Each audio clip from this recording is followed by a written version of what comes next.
Hello, hello. Welcome to another episode of Tomes and Tunes. This is episode 74. I am your host, producer of the show, and just, I don't know, your local friendly songwriter, I guess. Arielle Silver. I'm based in Los Angeles, and today my guest is James Combs, another Angelino, not originally like me.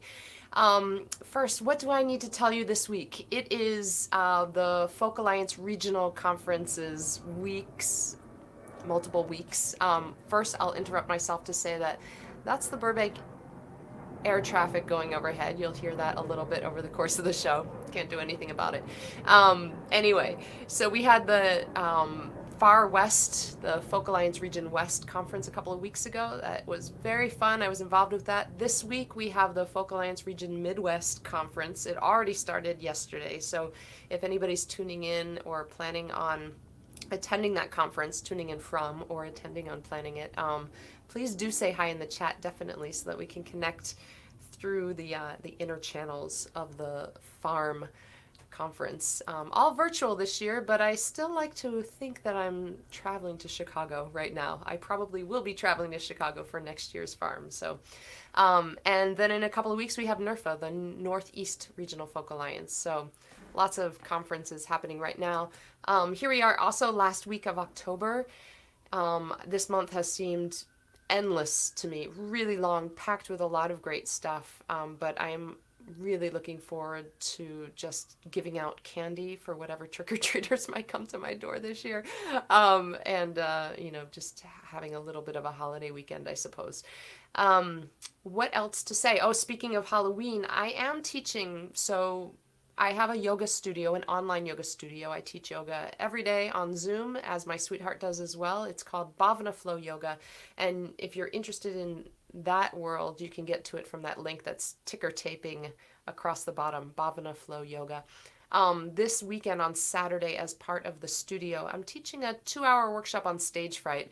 This is a topic near and dear to my heart. For years and years and years, this was something that I tried in numerous ways to battle, to work through, to figure out, to unravel, sometimes just succumb to it. And finally, as things have started to open up again this year, just this year, and just having the quietude of the COVID pandemic time when all the venues were closed and it was only live streaming, I took some very dedicated time to really working through this stage fright performance anxiety that I had experienced my whole life. And so, leaning on my yoga practice and yoga philosophy, I developed this workshop. So if that is something that is interesting to you, that you have dealt with yourself, any kind of stage fright, performance anxiety, public speaking, that kind of thing, I welcome you to join me on Saturday for that.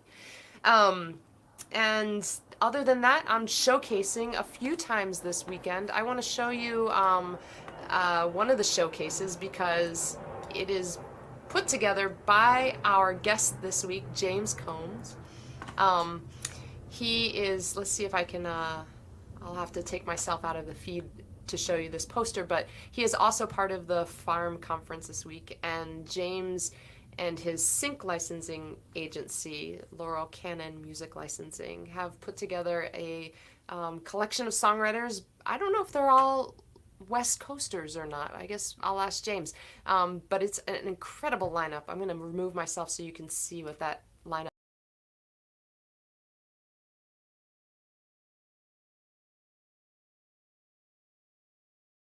So if you are part of the Farm Conference this week, do stop by on Saturday night to see us all play. And without further ado, I am bringing in Mr. James Combs. Hi. I left you hanging out there in the green room for a while. I did. There's some serious hospitality you got back I know. there. Did you eat? You ate all the M&Ms and everything while we were I gone. did. I know. I'm kind of. I just hope I make it through. I just hope I make it through. The sugar might, Yeah. make things explode. How are you, James? I'm good. I'm happy to be here. Thank you for having me. I'm really happy to have you here. I remember I first reached out to you back in, gosh, it must have been July, I think. I was talking with a friend, a mutual friend, Amanda Mosher, and she said, James is one of the nicest people in Los Angeles. And I was like, oh, I want to know those people. Those are the people that I want to hang out with. And so I emailed you, and increasingly we've just first through music licensing and Laurel Cannon, and then now through the various conferences, we're just like doing more and more things together. It's awesome. It's so It's cool. cool. It's a nice development. I think we both, Yeah. like we were talking about before, I think we both kind of got, involved in this because we're sort of community types, community builder types. Yeah. And so, we have a little bit of a kindred spirit thing going on that way Yeah. for sure. When did you come to LA? Because you said that you're originally from Indiana. Yeah, I did a lot of traveling around. I went to I grew up in three different towns in Indiana, in West Lafayette and Terre Haute and Fort Wayne, and then I went to college in Bloomington, where Indiana University is. Great music school. It is. It's one of the top three, or it certainly was then. It was Yeah. always battling it with a couple others. And then I lived in Boston for a little while. I lived in Oh, Chicago that's for a right. little while. Yeah, Yeah, yeah. We that's we lived about a couple blocks away from each other, right in Somerville. yeah. And I lived, and I like after Bloomington, I lived in Chicago for a while, and I lived in Northern California for a while. I was just getting really tired of moving around, so I had sort of this calamity strike my life where I kind of lost everything at once, and I was like, what am I going to do? The support system just fell through, and I was like, I want to go to LA and get a music job, which is crazy. Yeah, music is always the Crazy, fallback. It's, crazy thinking. Yeah, yeah. Like, I'm just going to get a music job. Like, so many people are working there. I must be able to work there. And then it happened. I got one. It was like, it was one door slammed shut and the other one swung open. And like, suddenly, wow. like a month later, I was like living in Los Angeles and like, I had a few sort of catalyst guardian angel friends who really like came through for me in this sort of crucial moment in my life Wow. and set up my life in Los Angeles. So I just got really lucky. So that was 2000. And I've been here, kind of traveling and sort of cobbling together a music life ever since in different capacities. So, but I didn't even know about things like music licensing before or publishing. I didn't even know anything about publishing before I moved here. I had four Quirky. record deals, and I was like, I never made any money from it. And then I kind of figured when I got here, I was like, oh, that's how people are making money. They're doing music licensing and music publishing, and they're like. And so I sort of learned a lot about the business side of it. I was just kind of always just being artist person before that. So Yeah. Well, I mean, that's how we start, right? Or some people start on the other side, but, yeah, it's like you put your finger down on the map and you start there, and then you start to make, wider circles. You get to know the territory of where you totally. are, and it's the same thing with music. What was that first job that you like? I mean, that kind of opened everything for you, and at least it sounds like it opened it in your mind. Like, oh yeah, I can live here. I can work in music. What was that job? That beautiful job was brought to me by my friend Gary Calamar, who Ah, I was working with in Northern California, kind of doing a little bit of like just kind of few weekdays, like organizing the library at Spinner. I don't know if you remember Spinner. It was sort of like early internet radio. It was owned by AOL, and Chris Doritas was hiring, the great Chris Doritas was hiring like a production assistant wow, for you landed with some good I people. did. I did. He was hiring a production assistant, and like I think he kind of settled on somebody, but Gary was like, you should interview my friend James, and he was working at the time. He was working at Spinner also. He'd been hired, like he was doing a show that was like broadcast on KCRW, but was also broadcast on the internet radio through Spinner, and so Gary got me an interview, and I just kind of went in, and Chris sort of sat down and said, well, here's kind of what the job is about. And I sort of stopped him and said, hey, can I tell you why you should hire me for this? It's like I'm down at an international music festival. It's like I'm an artist, I'm a musician. I know everything about music. I've like done some DJing. I was like, I know like I've also done kind of admin assistant like kind of work. I just know all the components of the kind of job that I think that you're trying to hire. And he sort of paused and said, oh, okay, well, I think I'll hire James, and like that, Huh. his decision to do that completely like altered my life. So I'm forever grateful to him for doing that.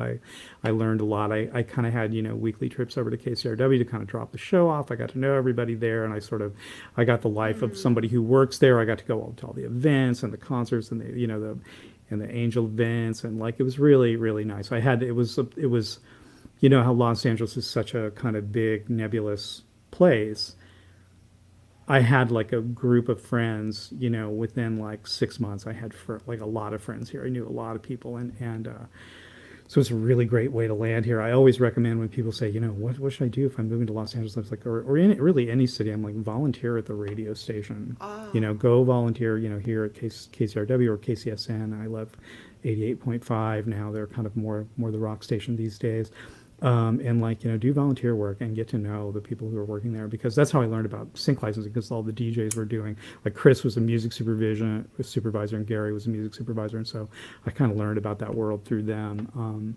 It was quite an education. All the DJs, like they that's sort of their outward face. Like that's what you see of them, that they're on the radio, but then they're all working in sync or producing shows of some sort. Shows. I mean, it's certainly one path that becomes available to, all these tastemaker DJ people. It's a natural move to kind of move into music supervision. So a lot of people sort of start their careers as DJs, and kind of as they get older, they sort of develop more into music supervisors.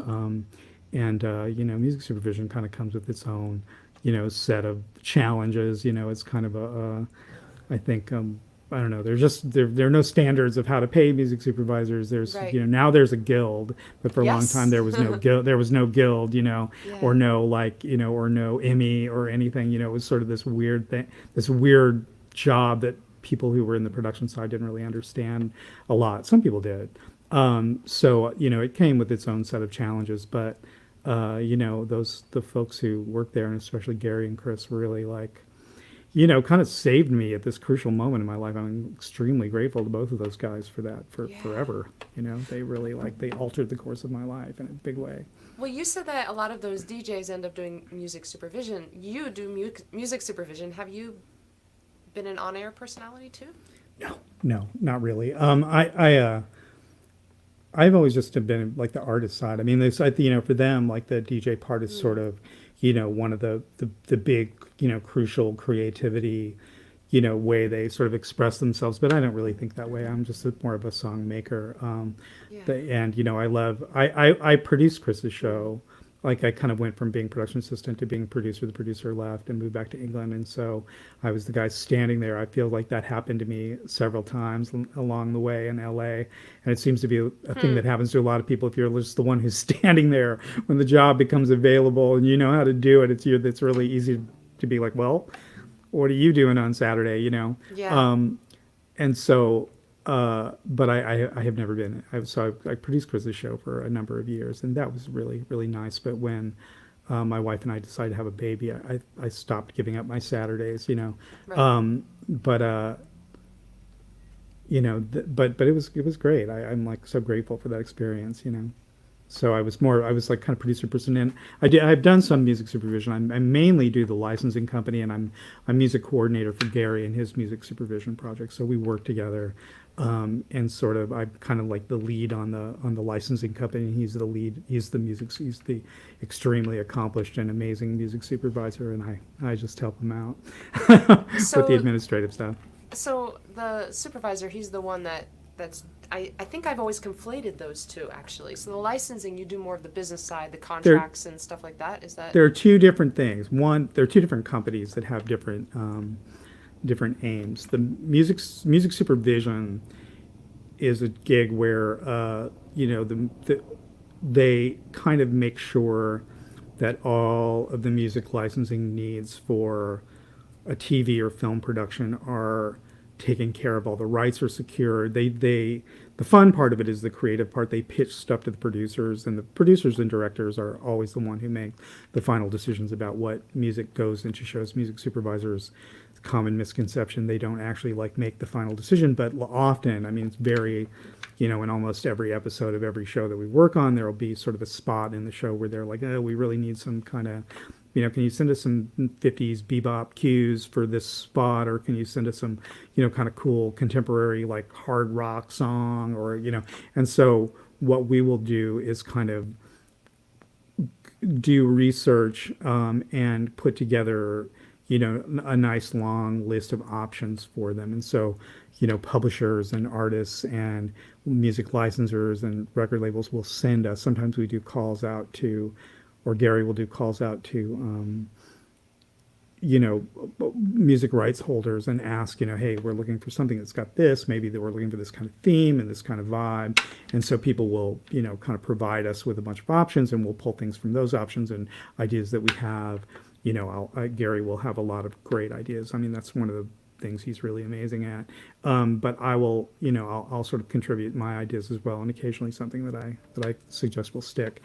But he will sort of give them stuff that he knows will clear. The other thing about music supervisors is they understand, and I think it's like the big thing that people don't understand, and why it's important to have an experienced one, is they know what things cost. So they will be given a music budget for a show, and they will know when to like use an expensive track and when to use a not expensive, like when to use library, when to use like an independent track that, somebody will be very happy to license them a great song for $3,000 versus the like, $40,000 well-known, the Pharrell song that goes in that big moment. It's kind of like you don't want to have that playing in the background at the like roller rink. That's when you use a library thing. But when you have a scene where the music is really speaking to what's going on in the scene, that's when they'll license something that's known and expensive, and like, so knowing what things cost and how to kind of meet the budget requirements of a project is really like, that's the thing that a good music supervisor really knows how to do.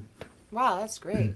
Thank you for sharing all that. Sure. You know what I realized is that we just launched right into conversation, which I love, but I had asked you to play a song at the top of the show. I'm so sorry. Okay, James, would you please play one of your songs? Yeah. I want to hear this. Yes, yeah, I'm going to mute myself so we can just all right, let me get this. I'm gonna take my headphones off for a second so they don't get on my guitar. Here we go. This song is called Family Gathering. It's about how your family just kind of follows you through your whole life. They're the ones that are there in the first moments, and they're the ones who are there at the end. So, and I was blessed with 4 sisters, so the kind of the beginning is about them.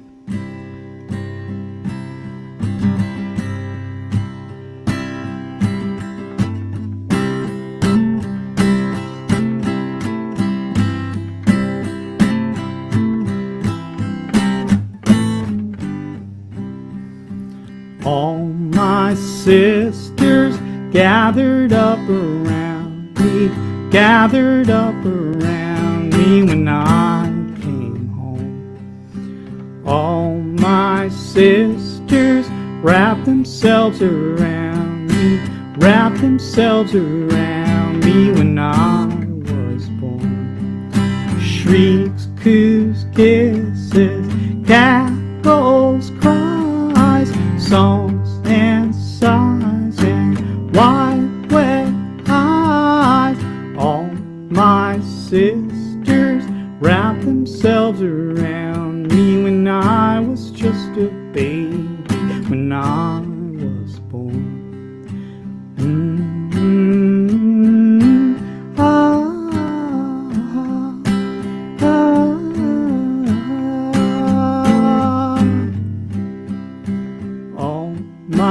Children gathered up around me to walk me home. All my children, when I was almost 90, gathered up around me to walk me home. Sunlight, autumn's golden score, fingers on the morning floor. All my children gathered up around me till I wasn't there anymore.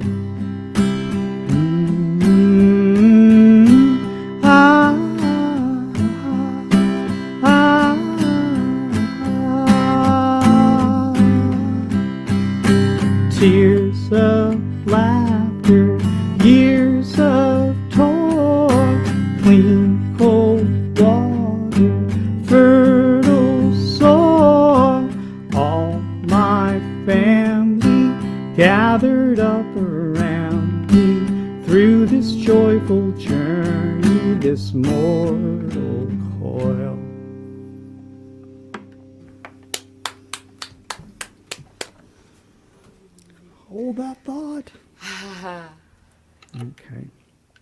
Thank you.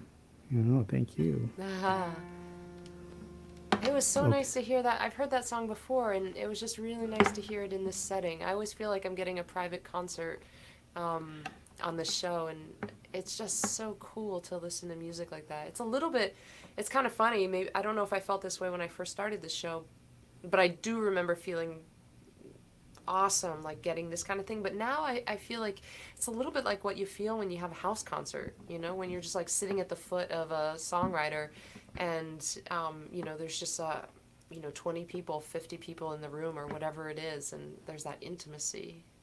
I love that about it. I was Yeah. I was mentioning to you and everybody else, like after we did our last showcase thing at Far West a couple of weeks ago, and I was I was moderating it, so I was sitting there just kind Yeah. of with my headphones on, like listening to everybody do their whole set from like usually when we see somebody play music, I mean, we're paying attention because we love music, but Yeah. there's just but you're not but like when it's just you and you're kind of running it, you really have to like be micro focused on the whole thing from top to bottom. And so I really got Yeah. to sit through like 6 artists play their whole sets, like every Yeah. moment of it. It was really cool. I was like, oh my god, everybody's so good. You were really great. It's like everybody, Yeah. everybody that played. I was like, God, my friends are talented. Well, So I don't know. It's kind I of don't know. I feel like I felt like that when I was watching those other performers. I was like, I can't believe that I'm here in this mix. Like, yeah, these are really of course you are. awesome players. Great songs, beautiful music. Yeah. Um, and, it's kind of funny, but, I've started to play, and I think you have too, started to perform in-person shows.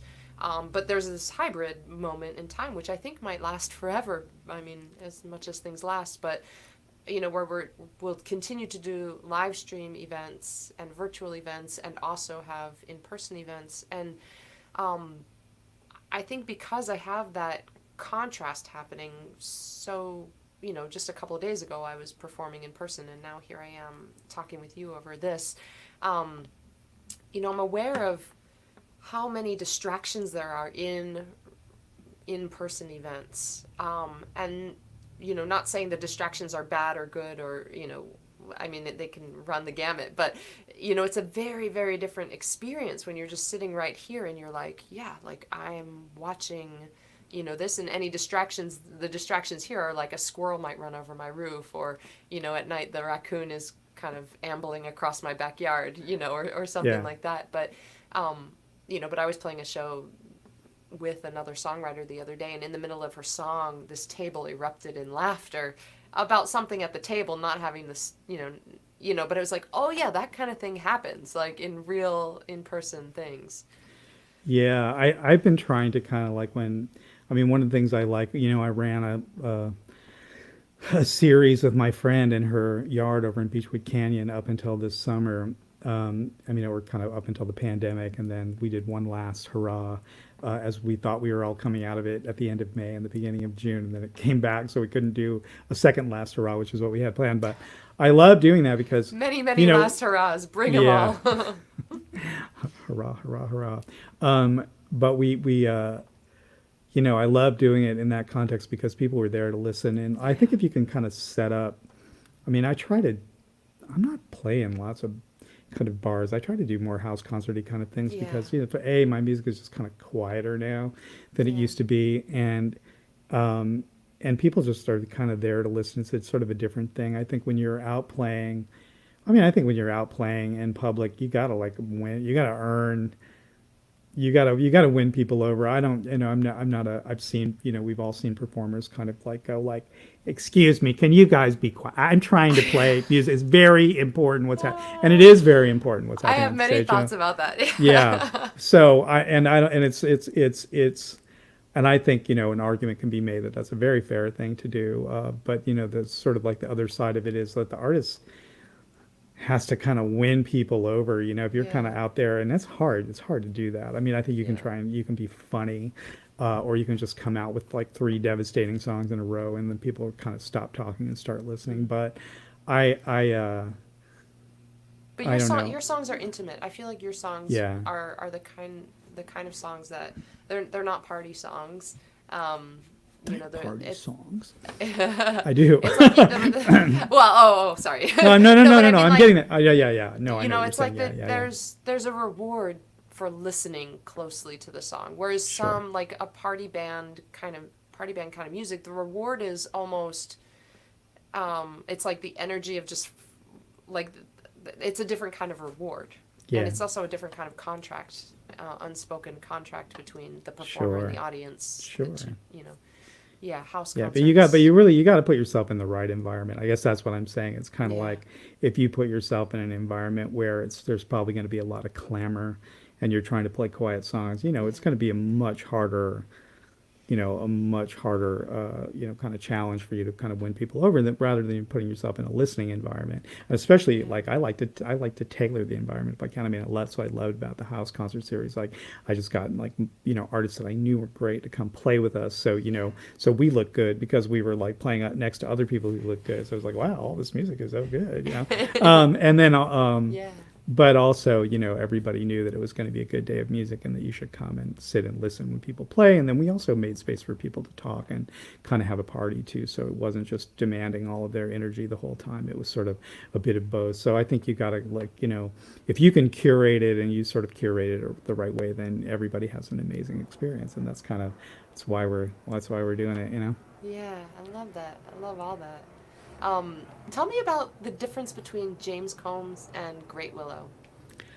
Oh, well, Great Willow is kind of about harmony singing, like that. I mean, that is the whole point of it. Is Aaron Hawkins, my friend and longtime collaborator, and astounding, uh, Lady Garfunkel, we call her, because she's a really, really like she's the person who puts this like deep musicality over Mm. you write a melody and then she kind of adds like another like really essential dimension to it. And she's just an astounding harmony singer. I mean, a great sort of lead singer too. So Great Willow was sort of built with the idea that we would, kind of do harmonies all the time.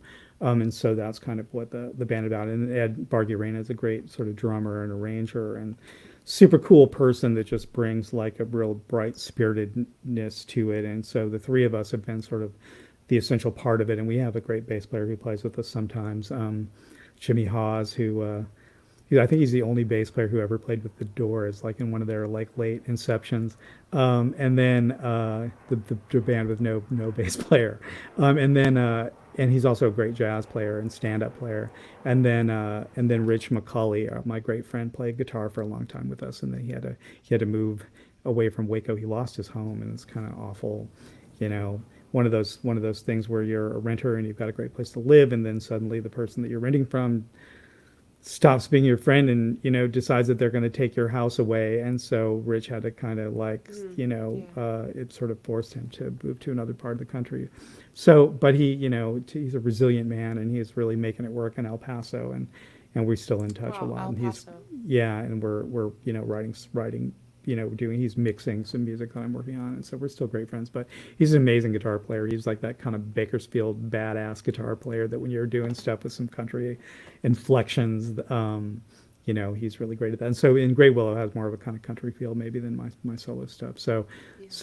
so harmonies and more of a country flavor is Great Willow, and I'm just kind of doing that thing that I do have always done. I hear songs and I write them. Maybe it's folkier somehow. Yeah. Is my music. So I love how you said earlier, I forget the sentence, but you just used the phrase music maker. And, it's not an unusual way to describe what we do, but it just made me wonder where did that start? Where did that music making start for you? It's, um, I mean, also, you said that you moved to LA, you wanted to get a job in music. It's like, what was it before? What was the place? oh, I was like a band guy. I was really like I had written some like rudimentary songs when I was in high school on guitar, and I had sort of like I had a band that played like 80% Beatles covers, and like badly in a garage.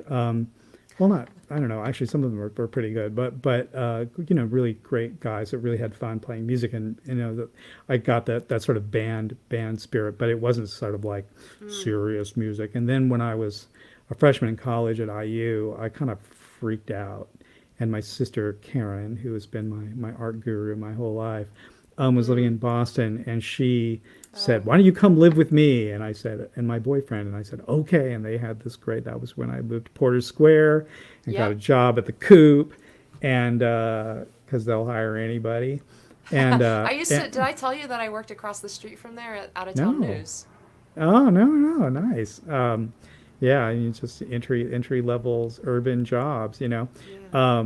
But so when I got there, I got super interested in like, you know, the music scene in Boston, you know, like and kind of what was going on. And I just really kind of went out to see bands all the time, and, you know, just got to see like good live music and, you know, of every variety, you know, like, you know, real touring artists and in the bars and like local bands in Boston. And it was just really fun. I had some friends who had this loft scene over on Causeway, kind of near Boston Garden, that put on plays and like um, and had bands play, and they like, and so my sister's boyfriend and I started like this band, and we were like both guitar players, and we were really into the band Television. So we wrote these songs that had like 500 parts, you know. We were like, you know, like young guys with lots of parts, you know. So we had like four songs and like 600 parts, you know, between them. And so we finally, like, you know, my friends over in the loft invited us to come play one of their parties, and we were really excited about it. And we went and we played, and we sort of, you know, we put our tape recorder in the back and we turned it on, and you know, and so later we played our set. And we were like, oh, it was pretty good, you know. And then later we got the tape, and we were like, oh, listen, how do we do? You know, we turned on the tape, and it was like, oh, this is the first song. It's like, oh yeah, this is pretty good, you know. We sound pretty good. And then we hear a voice come on. This band sucks. This band sucks. And like a guy, a mean kid, like leaning over our tape recorder, like, they suck. Oh my And you know, we were like, we went from like, you know, the Oh. crestfallen, you know, at our going over badly. But the experience of kind of being out there, and my dad kind of talked me back, my parents talked me into going back to college at IU, and so I went back, and my little sister was coming to school there, and we started a band in Bloomington, and our band Bloomington just supported our band like gangbusters. You know, we just had instant, like, I don't know, we were sort of obsessed with some sort of cool bands at the time, and we were making this kind of like angular, kind of pop, sort of arty, punky music, and they were just loved us there, and we were so like, wow, you know, maybe we can do something like this. And then we got a record deal, and our record came out. It was on the CMJ charts, and we toured Europe, and we toured like 36, we toured 36 states and 5 European countries. We got a Peel session for the BBC. Like, I mean, we just had like,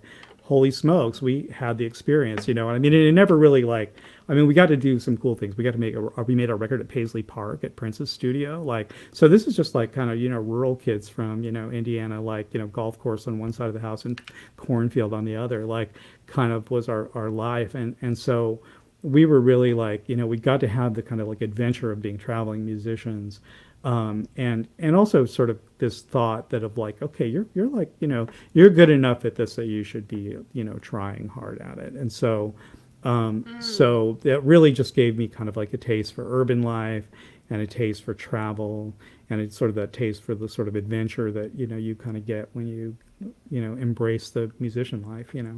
Yeah. And you know, all of which eventually led me to Los Angeles. You know, I just kind of realized, you know, living in Boston, like, I'm an urban person and I'm a music person. Like, those Huh. are sort of the things I really love and want to do. And so you know, I've done other things along the way, but when I got to LA, that was kind of my deciding, like, well, it's gonna be all about music living here in whatever Yeah. capacity you do it, you know. Oh my gosh, what a great story. What so you got that taste of touring Europe, States, record making, all of that stuff. Why what happened? Cuz clearly something happened. You're on a related but separate track at Oh this yeah, yeah. point. Well, So there's like it just didn't make it. I mean, it was a band that was kind of like, it was like this arty band that was like willfully obscure. You know, it's like every time we come up with something too poppy, we would like, can't do that. Got to make it weirder. You know, like, and so you know, we practiced like 4 or 5 times a week. We were constantly practicing like every day, and trying to, you know, kind of make it weird. But you know, it was weird. So, or I mean, So you were so it just successful didn't. in that. Well, we were like, so we sort of like had enough happen for us that we got to do a lot of things. You know, we Yeah. got to have a lot of adventures. We had a great, like I said, in our hometown, supported us in a way that I've never experienced since then. It was really great, and I'll forever be grateful to Bloomington for that, because they're a town full of music lovers, and but it just kind of everybody got older, and like actually our third record came out, the one that we got to make our third record at Pachyderm, where in the woods of Minnesota, where PJ Harvey made Rid of Me and Nirvana made In Utero, and like it was this cool studio, like kind of out in the woods. And then the week our record came out was the week that Kurt Cobain died.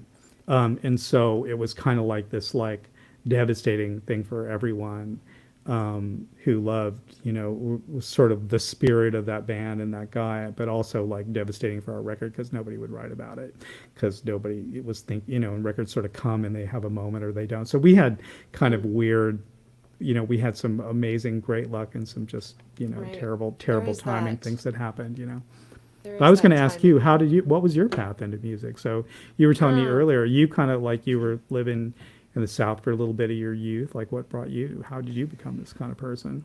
Yeah, I don't know. I'm still trying to figure it out. My dad played guitar. He Uh-huh. doesn't play guitar anymore, but we were just talking about this the other day. He from the time I was 0, he had his guitar. That's film Coco, about the guitar making town in Mexico. That's where my dad got his guitar, and that's the Oh, guitar I cool. grew up with him playing. And my favorite, it's funny. I don't late years later, my folks were like, no, we don't want you going into music, we don't want you doing this. But really, if I think back to it, that was what planted the seed for me, that It's feeling of your like, fault, Dad. it is. I was Yeah. saying that to him the other day, because it created this association for me of music with connection, of songs with love and like humanness. Like it was a very personal, intimate experience. Yeah.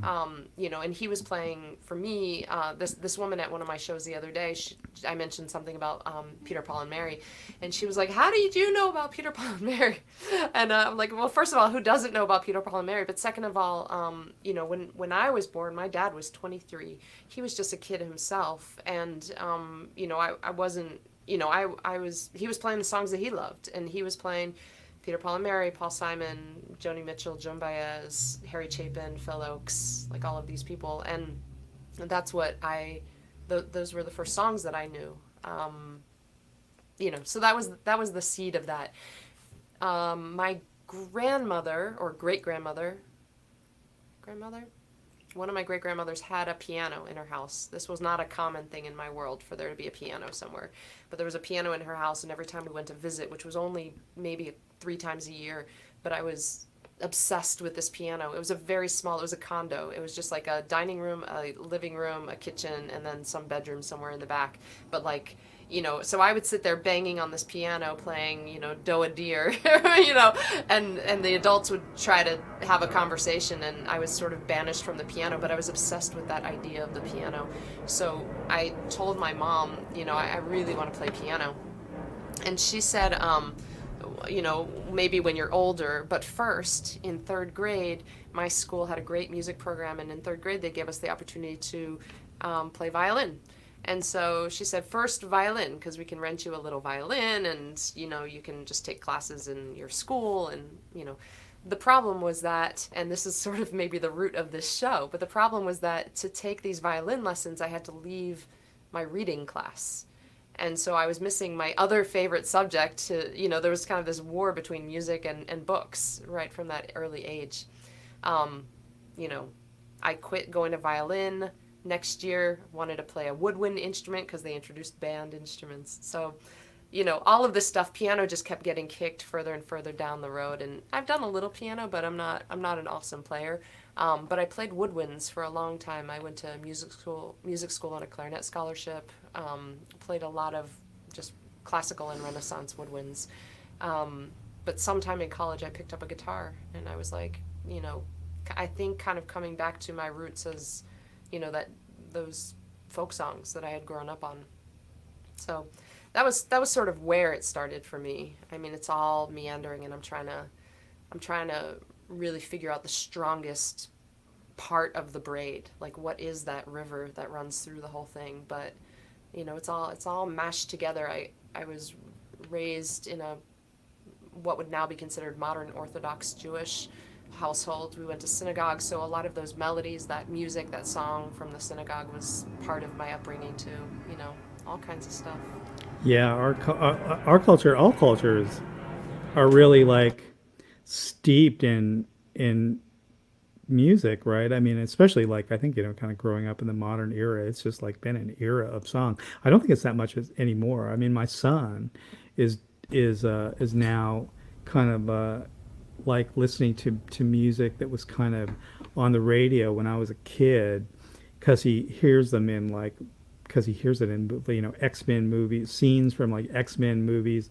Like there's this scene Oh, from I think it's one of the X-Men movies where you know, uh, the character, like there's this explosion that happens in super slow motion. The character somehow goes into this super speed moment and he runs around and saves everybody who's in this like big building, this big school. He pulls them all out and puts them on the lawn as the explosion just unfolds extremely slowly. And the song that's playing while that is going on is Jim Croce's like Time in a Bottle, right?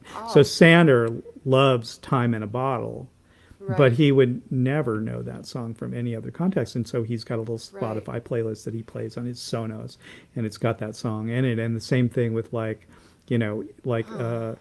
the Yellow's like, Mr. Blue Sky, and, and then it's a handful of like kind of modern songs, but there's like a bunch of songs that he knows, kind of like old songs that he knows from kind of like movies and Marvel games and stuff like that. And so I think that those games are really providing Oh, interesting. an avenue for kids to sort of discover music, but they're not doing it the way. I mean, he doesn't listen to the radio like at all. And I took him to see, and he Yeah. likes the Beatles, but I took him to see Paul. My wife and son went to see Paul McCartney at Dodger Stadium a couple of years ago, and he just did not want to be at a concert.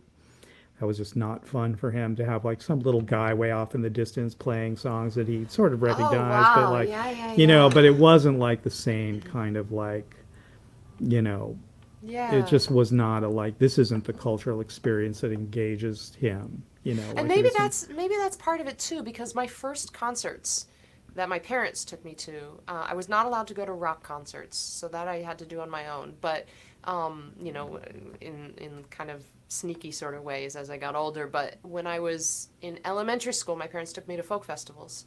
And so that was where we laid out a blanket. My mom made like coolers of food, and we had friends and folding chairs, and there was that, person up on the stage, small and, far away. But my association with music from that early age was all about community and connection and intimacy and friends, and like this Totally, whole yeah. 360 kind of experience, that I guess is different. I mean, my first rock concert was Eric Clapton, and it was in Israel at a ancient Roman amphitheater, like these ancient stones. And, there was Eric Clapton, and here were all the people and the pot smoke, and everything. And it was a very, I mean, now that I'm comparing the two, it's a very different experience from like the Yeah. daylight folk festival blankets, all that stuff, to even call them both. They're both concerts, it's like Yeah. but they were very different experiences. Yeah. I was always like,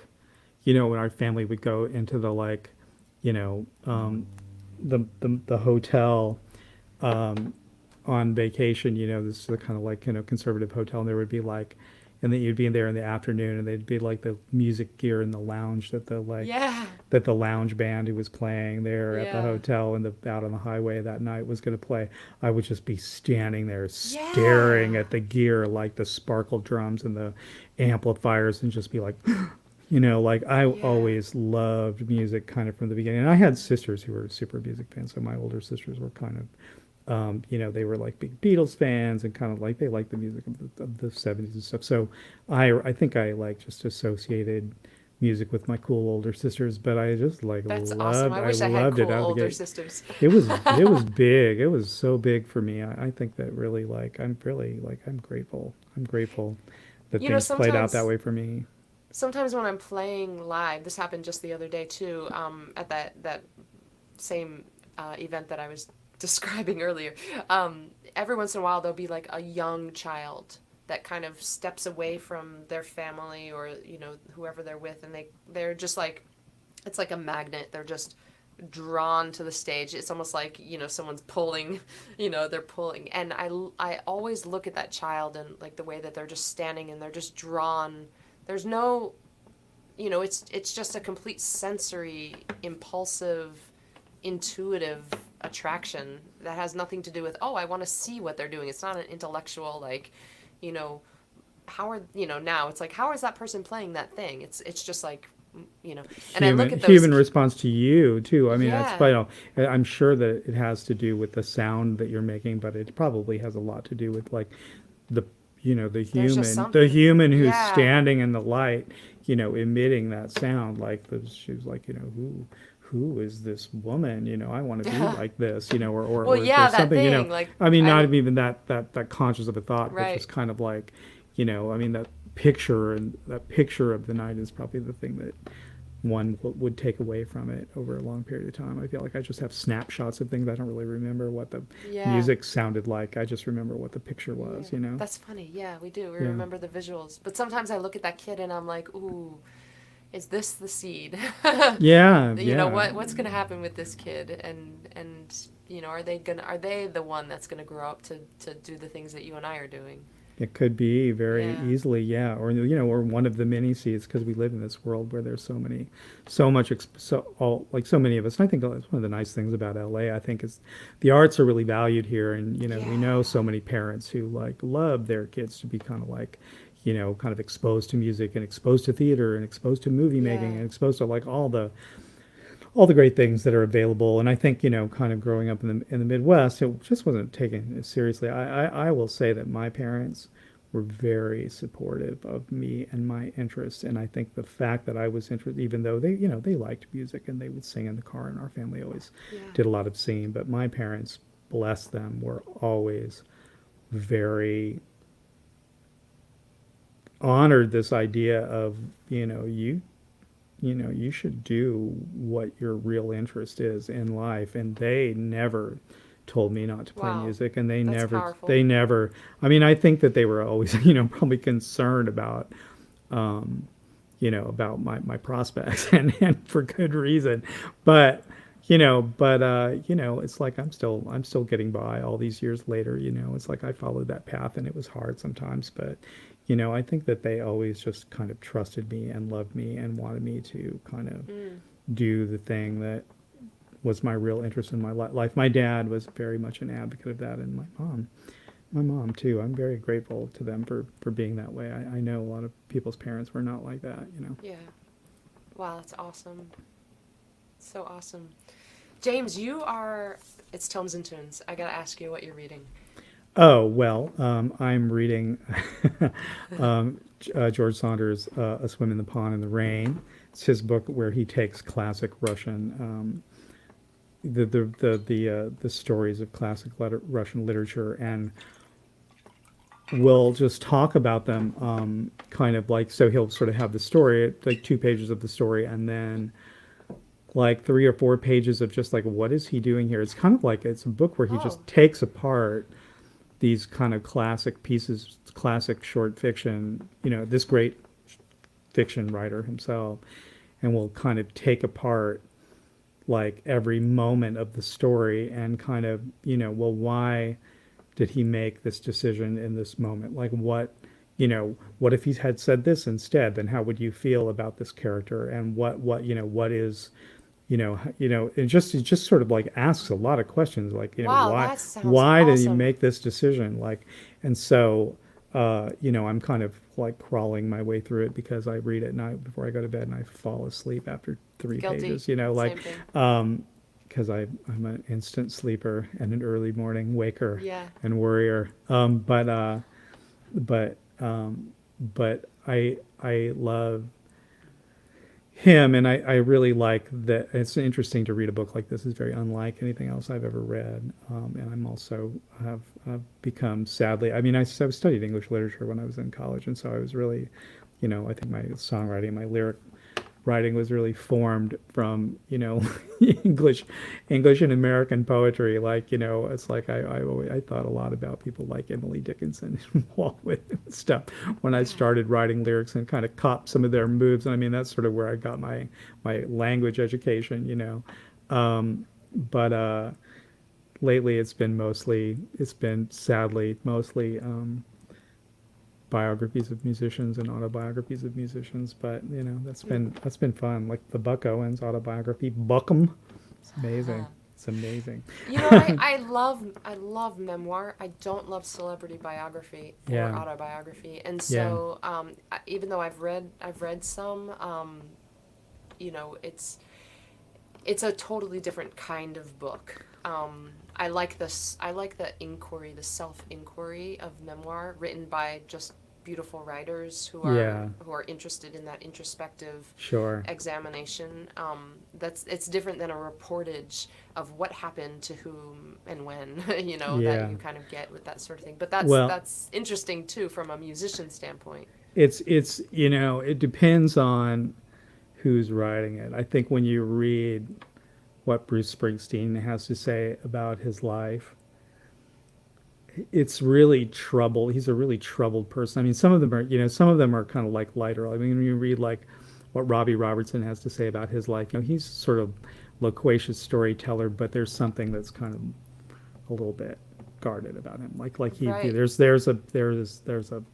There's a facade to that story and a Yeah, yeah. persona in that story, It's like I've got and to you're uphold getting what that. you know of me. And I'm gonna tell some of these like ugly myths that are going on around about me and my ruthlessness, with the counter tale, that my telling of the tale.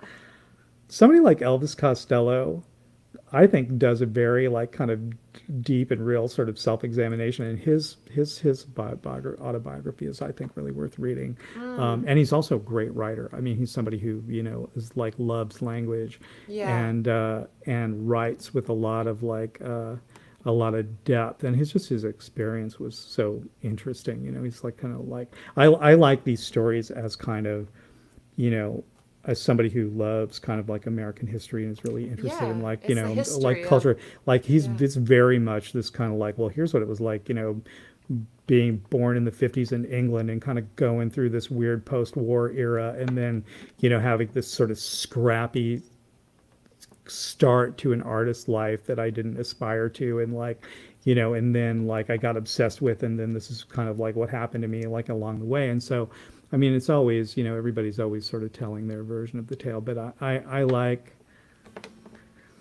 I don't know, I find these kind of like, especially these long lived fellows, I like kind of hearing what it was like living in those places in those times. There's a lot of Mm. like bigger context to those stories, and those guys, of course, have like great eyes, so they tell those tales well. So anyway, I used to be a lot more literary than I am now. Oh, well, you've just Yeah. listed about 15 books within like 2 minutes. So, I mean, I think as you're talking, though, I'm thinking that one of my frustrations, I think, both with history when I was a kid in school and with music, perhaps biography, Sure. autobiography, is that predominantly it's male dominated world. And I am very interested in reading more about the women. And in school, high school, I history was my hardest subject. I couldn't keep straight. I wasn't personally connected with any of the stories about the men that we were learning about. And, of course, it was battles and politicians and all of that stuff, and there was no recognition of what was happening with the women. What was that other half? How was the other half living? And I didn't Absolutely. know enough to ask that question at the time. All I knew was that I just couldn't keep it all straight. I didn't. Yeah. I wasn't relating to it on a personal level, and I have read. Like I said, I have read a few biographies. I read. Or I can't now remember if they were autobiographies or biographies. It's funny because I'm kind of flipping back and forth between the two. But I think the only one that I've read of a woman was Patti Smith's Kids. But right now I'm making a mental note to order Brandi Carlisle's new book. I that was came just gonna out say last year. I read that this summer. Yeah. It's I love her. I feel it's Yeah. funny because I feel like the aesthetics of her music doesn't always kind of connect with me, but I love her. Yeah. And like her just kind of like Yeah. voice and her sort of charisma and her perceptiveness and her openness and her just kind of like Values. Her values. her wide thinking, like Yeah. she's an amazing person. And so Yeah. I actually feel the same way about Bruce Springsteen. Like it's like I don't like love all of Bruce Springsteen's music, or I'm not like somebody who listened to it my whole life, but I love Yeah. seeing what he has to say about things. And she's somebody that I Yeah. feel that way about too. It's like I like her as just an interesting life, as this kind of kid who's grew up in this kind of scrappy poverty in Seattle and just turned herself into this really singular music presence in the world. Like Yeah. I love her. Yeah, that's a really fun read. I love that book. Um, Before I share what I'm reading right now, I'm curious. Have you read the 10th of December, George Saunders? Have you read his other Yeah, works? I did. Do you I tend to like short stories? Yeah, I love short stories. I've been a sort of always a sort of big fan of short stories. It's been a few years. I read that some time ago, and I'm kind of spacing. It was the one with the kind of strange story about the animal, um, the kind of the Yeah, I I did also read it. I'm I just read kind it of a spacing. I read it a Yeah, long, long time ago. And I could not tell you any of the stories in there at the yeah. moment. Um, I did see him. He delivered a keynote address at a conference that I was attending a while back, Uh-huh. and I loved listening to him talk. So Yeah. I'm very curious to You about should the read book that you're Yeah, you mentioning. should read a Swim in the Pond of the Rain. It's really Yeah, like, I mean, it's a lot, it's a great way, kind of great, dive into Russian great short stories, curated by him, but it's also his voice a lot, kind of talking it's like about he's it. And kind dialoguing with the stories, with the Absolutely, it's that, and yeah, it's so different than anything else I've ever read about literature. Kind of where, it's got both the story and this kind of great maker of fiction and kind of mind about fiction, like talking about it. It's cool. I'm just picturing it as if like the page is divided in half, like an annotated version of it. Like one side is the story and the other side is his commentary and his questions. Like, Yeah, it might be. I'm reading it on my phone, so uh, it's all like that big. yeah, yeah, yeah. But I don't know how it plays out on the page. But it's kind of like that. Yeah. Well, this is what I'm reading right now. This is Uh-huh. the title is North, and the Uh-huh. author is Brad Kessler. Uh-huh. I have been waiting for this book for a long time. Brad Kessler was a mentor of mine when I was getting my MFA in creative writing, Uh-huh. and he is I made a practice of not reading my mentor's work before working with them, or during while I was working with them, because it's really rough when you're trying to work on your own book and your mentor, if you have their voice in your head plus they're mentoring you, it's a really hard gravity to push against. So, but after I stopped working with him, I fell in love with him as a writer. Oh, He has cool. a beautiful novel called Birds in Fall, which it's interesting. He has a memoir. He's a goat farmer. He raises goats and he milks them and he makes goat cheese, and he lives in Vermont. And That's so that's one of the lives my wife really wants to live. She's very, very interested in that kind of well, idea. she might like his memoir called Yeah. Goat Song, which is all about him learning how to raise these goats. It's every question that you might ever have about goats in this book. Very nicely written, lovely, lovely book. But I really think that Birds in Fall is like, it's gorgeous. I've read it multiple times. The language, the story, it's slow, it's thoughtful, it's beautiful. And so I was looking forward to this book, North, coming out, because it's also a novel. And I'm about almost halfway through right now. It's a braided, sort of a braided story. There are three characters that meet each other. One of them is a monk living on a mountain in Vermont. called Blue Mountain. Lots of blue. The colors are very precise. A lot of blue.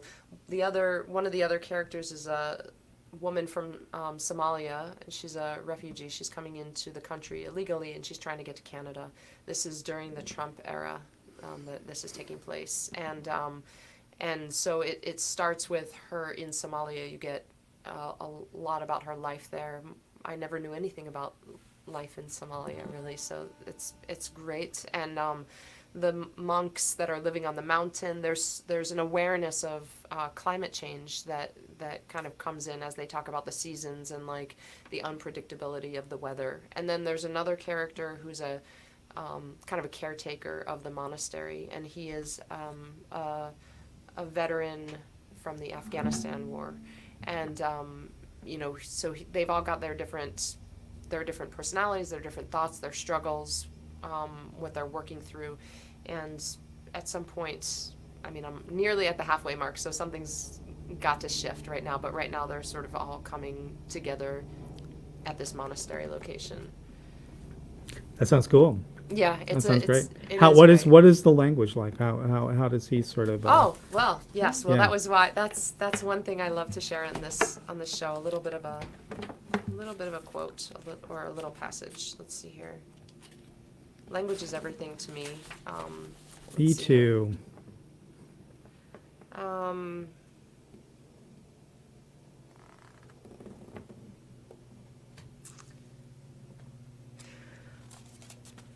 I turned down 2 pages, and I can't remember now which one I had wanted to share. I'm the worst about dog-earing my books. Me too.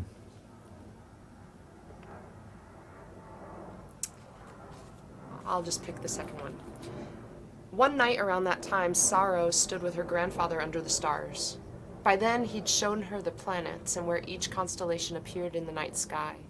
The sky camel, the trench, the den, the Jid Sirir, pardon my Somali, the Milky Way, where the cruel sun scattered his mother's bones across the night. The constellations were like separate clans, her grandfather told her. Each had their own section of sky, and they often fought, but some stars could travel between sections. These stars belonged to many constellations, but wholly to none, and in this way they were unusual and unique, like messengers able to travel safely between hostile worlds. Sorrow was like those stars, he said. She had that ability too. She'd already shown it. She too could travel between worlds unharmed. Sorrow listened. She didn't quite understand. She hardly remembered her Aunt Wardo or the city by the sea. She didn't want to leave her grandparents or home. She knew she was different, an orphan. Imam Torino had told her. Still, she had so many questions about her mother and a father, about the conflicting clans, the constellations, the names her grandmother forced her to learn. But she didn't know what to ask or even how. All she knew was that she'd be tested over and over again. Imam Torino told her in school that ikhtabar made people perfect. Testing made them true. Ikhtabar often took the form of a journey, and her own test was once more about to begin. So that's a little section about one of the characters. Oh, well, James, you got your guitar still in hand? I do. Will you play another song? Yeah, I will. This one's like a new song called "May You Be a Traveler." It's kind of like a. It's sort of like my wish for everybody, you know. I feel like it's been the thing that's been one of the best things that has happened to me in my life is that I got the opportunity through music to travel a lot, and I feel like it just made all the difference, you know, in kind of who I am and kind of having empathy and, you know, like just a joy of people. I feel like if we all sort of experienced each other more, we wouldn't fear each other so much, you know, and so, but also, you know, just have the kind of richness of experiences available when you kind of put yourself out in the world. So I'm going to take my headphones off and just sing it, okay? All right.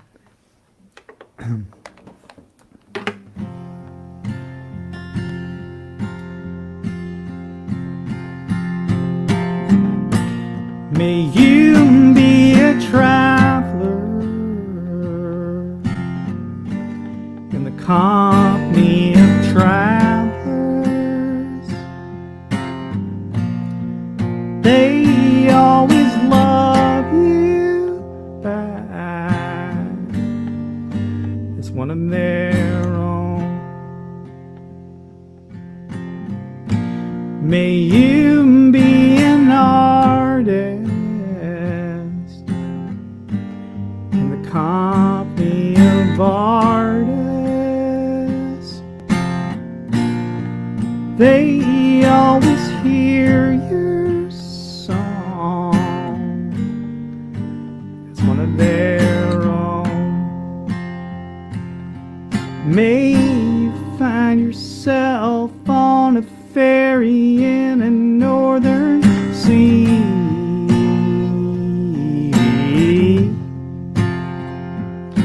May you find yourself playing guitar on the BBC.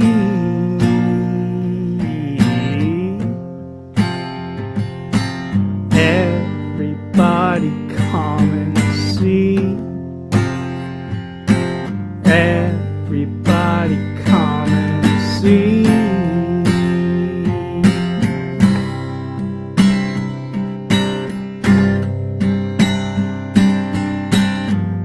May you meet a stranger with the craziest stories, and later find out that all of them were true. May you regard the stars from a houseboat in Amsterdam.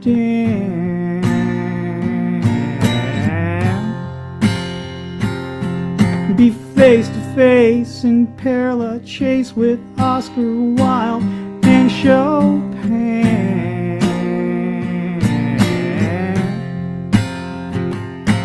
Grab it while you can. Grab it while you can.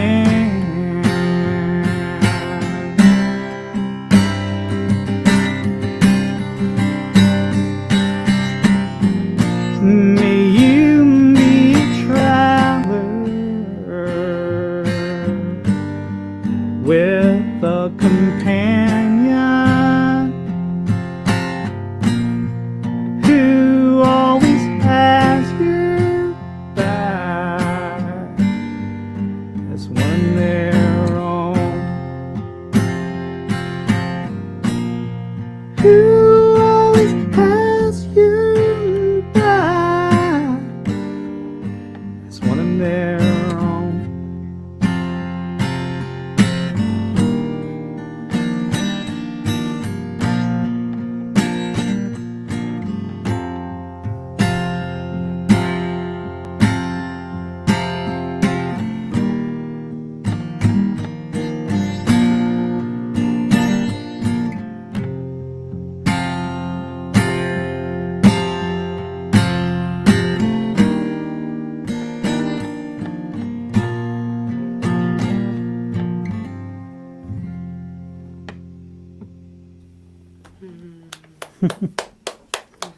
Yay. Thank you. Hold on.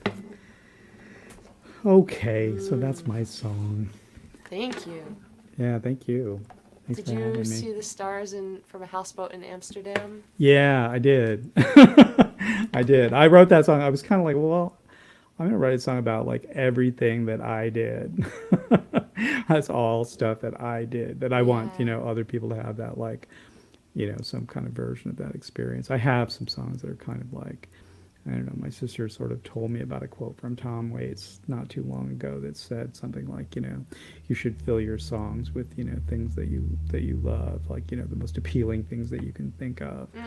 And like, if you want to sort of invite an audience, you should, give them all of the things that you love, That's kind of beautiful. what I have. A lot of songs that are, I mean, it's, something like that. I Yeah, haven't yeah, ever actually seen the real quote. yeah. I'm probably, making up parts of it, but I think it's sort of a good, I think it's a good, um, you know, it's a sort of a good way to invite an audience into who you really are, Yeah. tell them about all the things you love, Yeah.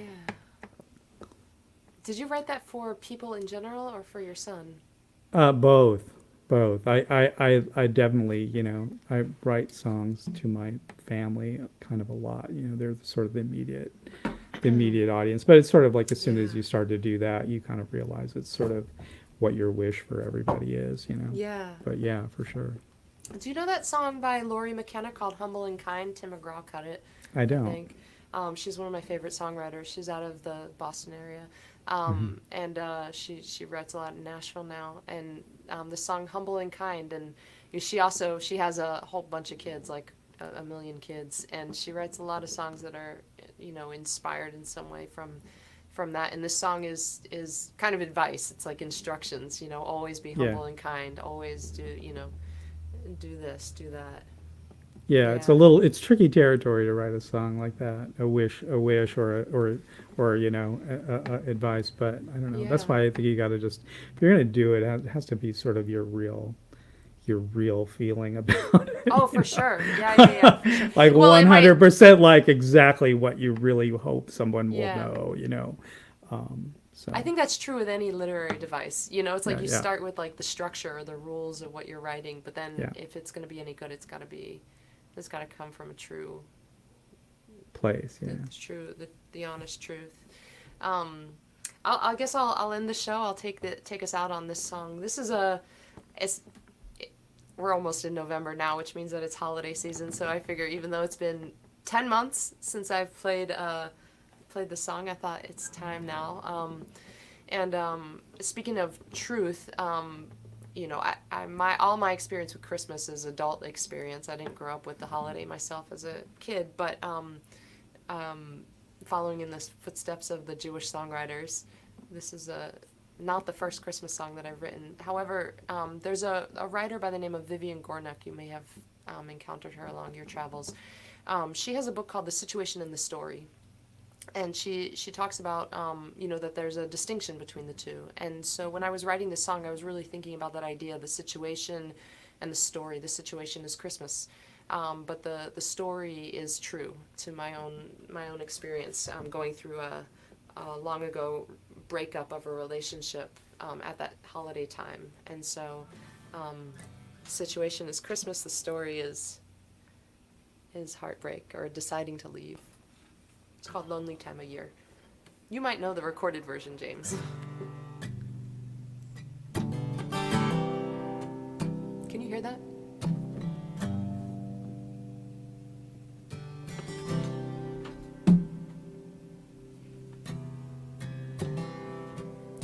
There's something about the carols, or something about the booze that makes me think I got nothing left to lose.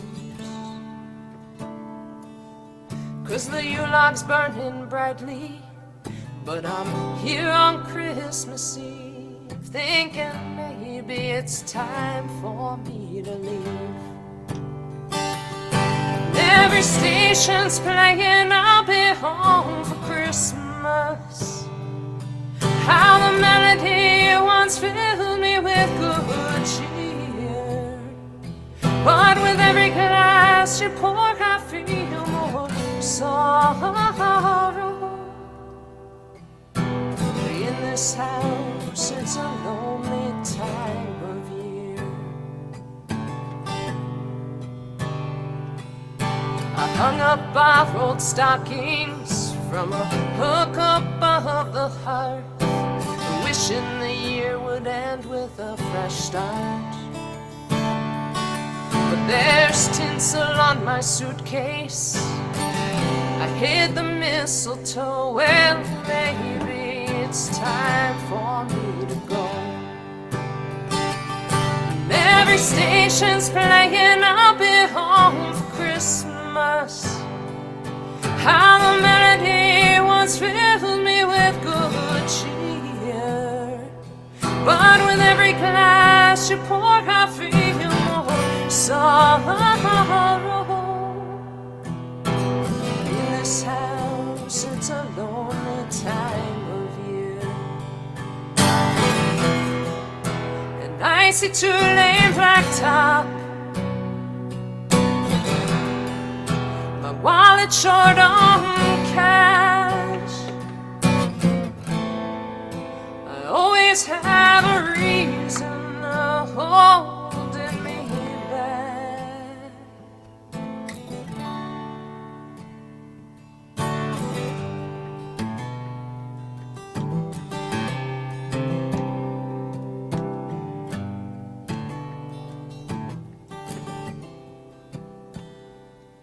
And while the snow falls like confetti, I'm weeping on the tree. 'Cause the truth is, I'm longing to be free. And that star up in the night sky that's shining through the snow, think it's telling me it's time for me to go. And every station's playing I'll Be Home for Christmas. How the melody once filled me with good cheer. But with every glass you pour, I feel more sorrow.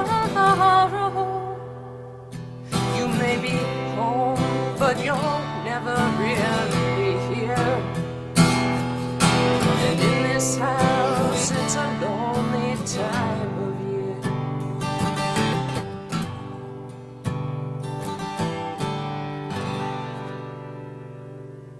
Good one.